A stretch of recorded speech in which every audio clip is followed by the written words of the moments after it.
اهلا بيكم معاكم الدكتور طارق الحميد من ميدليرن، وبنكمل موضوعات الكلينيكال كارديولوجي، وهنتكلم دلوقتي عن تكمله البريزنت هيستوري في الكارديولوجي. قلنا هنا اللو كاردياك اوتبوت سيمبتومز بنسال عنها، دي اهم حاجه هنا او من اهم الاشياء اللي هي ايه ناتجه لنقص البلاد فلو اللي رايح للبرين وديفرنت تيشوز. العيانين يجي لهم هيدك، ديزنس، جيدنس زي احنا شايفين كده، بليرنج اوف فيجن، نقص الاكسجين اللي رايح للريتينا والبرين، سينكوبال اتاكس ممكن توصل لو بالذات مع الاكزيرشن والنيز بتاع الاكسجين عاليه في التيشوز، تقلل كمان اللي رايح للبرين، وتبص تلاقي العيان يدخل في سينكوبال اتاكس بالذات اكزيرشنال.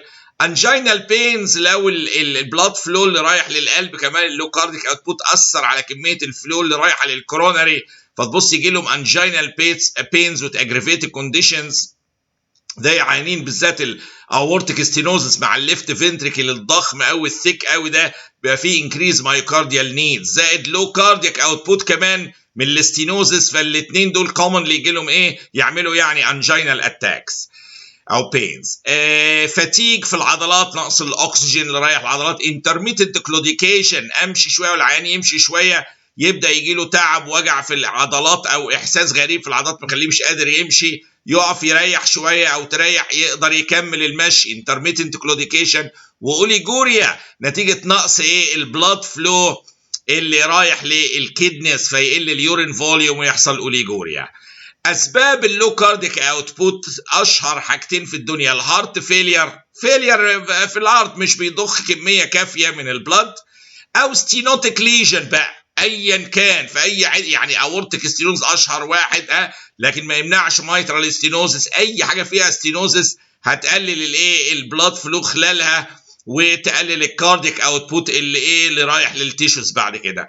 فسواء هارت فيلير او ستينوتيك فالف ليجنز الاثنين ممكن يعملوا لنا اللو كاردياك اوتبوت سيمبتومز. من الحاجات المشهوره معاها ان ممكن تيبيكال تبقى اسوشيتد مع بيل كولد هاندز، مع البلاد فلو ضعيف رايح للايدين فتبقى بيل وكولد، وبيجي لهم بريفرال برضه سيانوزس من السلاجش سيركيوليشن اللي حاصله، فدي one of the common features. حبينا بس نوري الصوره. الحقيقه عندي انا مجموعه حاجات في اللو كارديك اوتبوت يهمني اللي انا اخد بالي منها. السينكوبال اتاكس دي وانواعها، لما واحد يجي له سينكوبال اتاكس لازم نفكر هل دي كاردياك كوز ولا نون كاردياك. دي يعني بادئا ذي بدء. الكاردياك كوزز للسينكوبال اتاكس هي كل اسباب اللو كارديك اوتبوت بس تبقى سيفير، يعني بمعنى سينوتيك فالف ليجنز زي اورتيك ستينوز مايترال ستينوز السيفير قوي هيقلل الكاردياك اوتبوت بالديجري اللي تعمل العيان سينكوبال اتاكس. هارت فيلير السيفير قوي يقلل الكميه الكاردياك اوتبوت بدرجه ان البني ادم يبدا يجي له سينكوبال اتاكس. الاريثمياس الجامده زي الباروكسيزمال تاكيكاردياز السريعه قوي قوي قوي، قلنا لما بتزيد السرعه بعد ليميتس معينه يقل الدايستوليك تايم للقلب بيملى فيه، وبالتالي الفلو اللي طالع من القلب للتيشوز هيبقى قليل، ما هو ما فيش وقت املى، يعني القلب ما عندوش وقت يملى من السرعه، باروكسيزمال تاكيكارديا عاليه، فممكن توصل السرعات لدرجه ان القلب مش قادر يملى للدرجه ان كميه الكاردياك اوتبوت وطيت اللي خارجه منه لدرجه تعمل سينكوبال اتاكس. طبعا مشهور الكومبليت هارت بلوك والادم ستوكس اتاكس اللي بيحصل فيها بتبقى فيه سيفير براديكارديا وفي نفس الوقت كومبليت هارت بلوك. فجأة ممكن الفنتريكل ينقبض في نفس في نفس اللحظة، يعني المفروض معذرة الاتريوم ينقبض في نفس اللحظة اللي المايترال فالف على سبيل المثال قافل، وبالتالي البلاد فلو اللي طالع من الاتريوم ده هيبقى ما يعرفش يوصل للفنتريكل ويحصل significant decline في الكارديك اوتبوت يدخله في سينكوبال اتاكس. مع البراديكارديا العنيفه كمان جدا طبعا ممكن تعمل بريكارديال افيوجن جامد قوي وكونستريكتيف بريكاردايتس، فعص القلب مقلله الكارديك اوتبوت. اي كونديشن دول سيفير ممكن توصله لسينكوب. سيفير ليفت تو رايت شنت، واحد عنده في اس دي سيفير مرعبه، كل ما الليفت فنتركل يضخ يروح الشنط ايه زي ما شرحنا في الكونجينيتال ساينوتيك هارت ديزيز، تروح جايبه من الليفت ايه للرايت بالبلاد بريشر ايه العالي في الليفت فين، فبدل ما يطلع في الاورطه الدم يروح على الفي اس دي على الرايت سايد. فايه اللي حاصل مع كل ضغطه ليفت فنتركل لما نص الدم يروح الناحيه الثانيه يبقى اللي رايح في الاورطه قليل قوي يجي لهم سينكوبال اتاكس. النون كاردياك كوزز بقى نبدا نفكر فيها، ممكن تبقى فازوفيجال اتاكس اللي هي بتبقى اوتونوميك، دي لو تفتكروا بريسيبيتيتد ببين جامد قوي او ايموشنال ستريس. هي دي الكومنست تايب عامه، يعني اشهر حاجه بنشوفها واحد جاله سينكوب كده تكون ايه نتيجه بين خبطه او ايموشنال ستريس وجالهم سينكوب نتيجه الاوتونوميك نيرفس سيستم ايه والديسفانكشن المفاجئه. الاوتونوميك مانيفستيشنز ممكن تحصل قبلها، تلاقي ايه ديزنس وبيل سكين شويه نوزيا حاجات عامه كده قبل الايه الاتاك. اهم حاجه فيها ان احنا ناخد بالنا ان هي نتيجه الفينو دايلاتيشن وديمينشد فينس ريتيرن فجاه الايه رايح للهارت وبالتالي يقل الكارديك اوتبوت. فعشان كده احسن حل ليهم ايه ان يرقد العيان ونرفع رجليه شويه لاينج داون لوحده، هيرجع الفينس ريتيرن تاني وايه ويفوق العيان. يا عيانين بنشوفها يجي له ايه سينكوب كده يقوم ايه ودوخه نقعده نريحه على سرير ولا كنبه شويه يبدا ايه او على الارض حتى ونرفع رجليه تبص تلاقي رجع الفينس ريتيرن تاني وعدت ايه المرحله دي، بيبقى ترانزينت اوتونوميك ديسفانكشن من خبطه من ايموشنال ستريس الى اخره. كاروتيد ساينس سيندروم الحقيقه ممكن تعمل لها سينكوبال اتاكس وهناخدها في النيورولوجي، بتبقى ايه مع اللاترال نيك موفمنت اشهر حاجه كده اهوت او شيفنج حاجه تضغط على الكاروتيد ساينس يجي لهم السينكوب. فيوم ما عيان يقول لكم ايه ان انا بيجي لي سينكوبال اتاكس مع وانا بلف راسي او مع الشيفنج بالذات دي احتمال كاروتيد ساينس سيندروم. سيريبرال اثيروسكليروزس السيفير قوي ممكن برضو توصل لسينكوبال اتاكس. اورثوستاتيك هايبوتنشن اللي هو نتيجه واحد بقاله مده ما بيتحركش خالص والاوتونوميك سيستم غلبان بقى ونسي سرعه رد الفعل الطبيعيه، فيجي يقوم الواحد كده اهوت البولينج اوف بلاد داون بدل ما الفينس سيركيليشن على طول يحصل فينو كونستريكشن وترجع البلاد فلو للهارت وللبرين، لا هو بطيء هنا الاوتونوميك سيستم عشان قله الحركه. واحد بقاله مثلا مكسور وقاعد في السرير مده وبدا يخف وجاي يقوم فجاه القومه الفجاه بعد عايه دي البلاد بولينج بالجرافيتي داون في الفينز ومفيش سرعه اوتونوميك نيرفس سيستم ترجع البلاد تاني للهارت وللبرين، يحصل له اورثوستاتيك هايبوتنشن. ادي نون كاردياك كوز خالص. ايبيليبتيك فيتس بتبقى مع اسوشيتد مع ايه كونفال، معلش الكلمه مش واضحه هنا، اسوشيتد وذ كونفالجنز ممكن تلخبط مع سينكوبال اتاكس. ايبيليبتيك فيت جامده قوي وبيدخل في ايه في اتاك بتعتبر شكلها بتبقى تبع السينكوب. سبكليفيان ستيل سيندروم ودي ليها كلمه خاصه بيها اللي هي هيقول لك مع الارم اكسرسايز بيجي لي الاتاكس اوف سينكوب. هي فكرتها في بروكسيمال ستينوزس في قبل في السبكليفيان ارتري. فايه اللي حاصل؟ تخيلوا ادي السبكليفيان ارتري طالع في ستينوزس قبل. السبكليفيان ده المفروض بيطلع منه فيرتبرال فوق للبرين وبيكمل بعد كده فيسلز رايحه للهاند وللارم سيركيليشن. لو انا عندي ستينوزس جامد قوي في البروكسيمال بارت بتاع السبكليفيان ايه اللي هيحصل لما احرك ايدي؟ الميتابوليك نيدز تزيد. طب البلاد هيجي لها منين؟ البلاد يروح لها زياده يقوم يتسحب من الفيرتبرال ارتري يخلي العيان يدروخ ويجي له سينكوب. فهي عمليه ستيلينج من يعني سرقه من البلاد من السبكليفيان ارتري على حساب انه بيرجع من الفيرتبرال داون ذا ستريم للهاند نتيجه زياده الميتابوليك نيدز.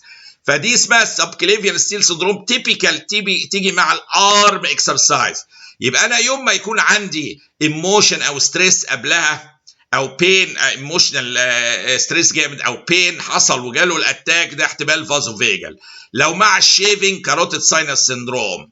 لو مع الوقوف المفاجئ دي اورثوستاتيك هايبوتنشن نتيجه هايبوفوليميا دايوريتكس كتيره او عيان راقد بقاله مده طويله والاوتونوميك مش شغال بنفس السرعه.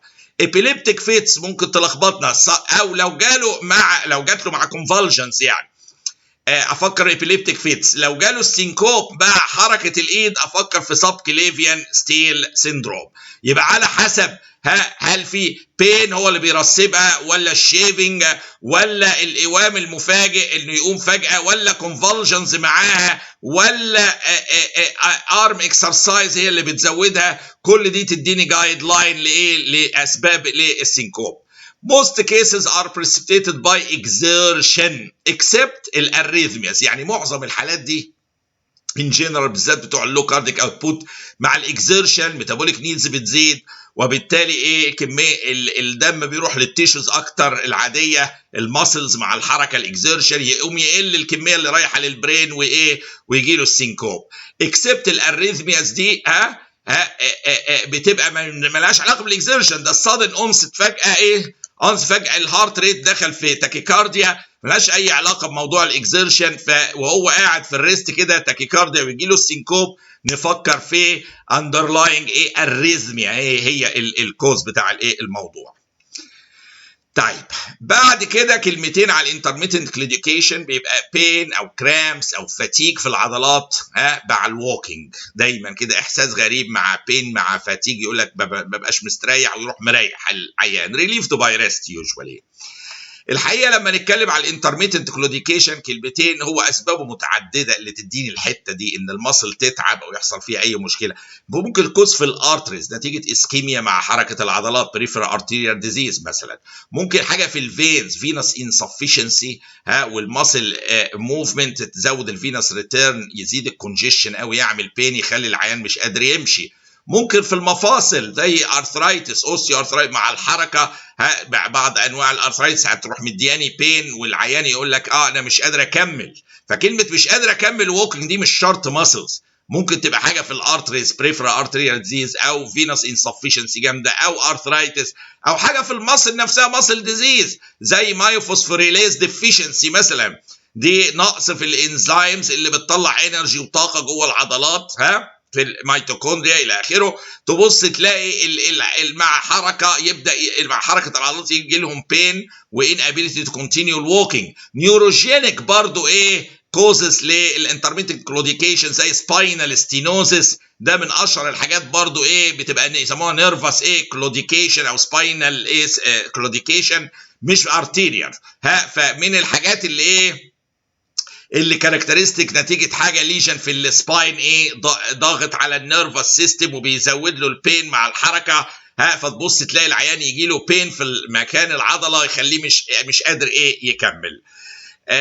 ودايما بنفرق بينه وبين الارتيريال. ازاي الارتيريال وهو طالع مطلع يزيد لانه بيزيد الاكسجين نيدز، فتلاقيه يتعب اكتر وهو طالع، والنزول وهو نازل في بيبقى اسهل له لان الاستريس على المسلز اقل وهو نازل. لكن السباينال ستينوزس بقى وهو نازل بيبقى الاسترين جامد قوي على السباين ويزود ويأجريفيت البين عنده.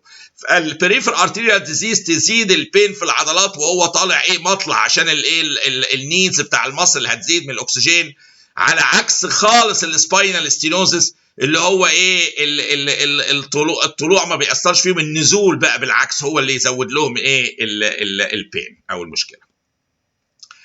مع اللو كارديك اوتبوت قلنا لو نقص الكوروناري بلاد فلو هيحصل شيست بين جامد قوي، وعلى حسب بقى مكان الشيست بين، التايب، الراديشن اللي بيزوده، ريليفد باي الديوريشن، الاسوشيشنز، بنقدر نشوف احنا في اني مكان او اني مشكله. يعني مثلا لو ريتروسترنال compressing pain radiating للليفت شولدر precipitated بالاكزertion او exercise relieved by rest or nitroglycerin lasting few minutes لحد ماكسيمم 15، دي غالبا انجينا على طول. لما تلاقي اقل من 15 دقيقه طبعا بنعمل اي سي جي نلاقي ديبريست اس تي سيجمنت كده. ساعات الاتاك تنتهي بايراكتيشن وجي اي تي سيمبتومز نتيجه البين بيستيموليت السيمباثيتك، يقوم يعمل استجنيشن في حركه الانتستين والجات، يحصل جاز اكيوميليشن وتنتهي بايراكتيشن، فنفتكرها جي اي تي هي مش كده خالص.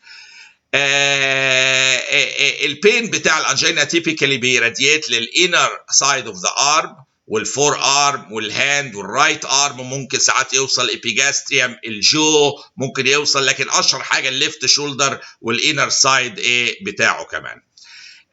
شبيهه بالظبط الى درجه عاليه جدا الايه بتاع الانفاركشن، برضه ريتروستيلر كومبريسنج رادياتنج هو بس ايه not relieved by rest on nitroglycerin. دي اول حاجه، دي بدايه بقى ايه الكلام.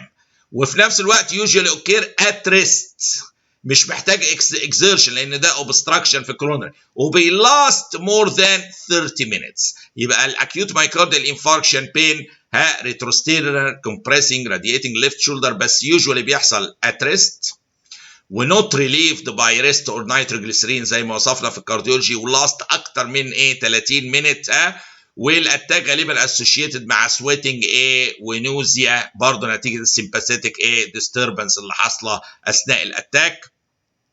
طبعا ST segment elevation one of the cardinal ECG features بتاعتها. عندي البيريكاردايتس بين بيبقى ريتروسترنال بس مش كومبريسنج بقى، بيبقى ستيتشنج او دال ايكنج لو قلب بشويه افيوجن، بيراديت برضه للليفت شولدر زي حاجات الكاردياك الكتير اللي شفناها. increase by inspiration لانه بيحرك التو layers of pericardium against one another، يقوم يزود البين الانسبيريشن.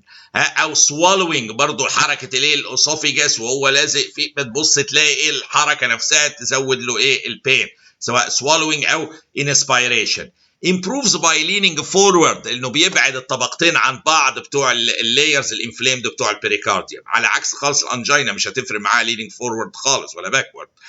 البين بتاع البريكاردايتس بيبقى continuous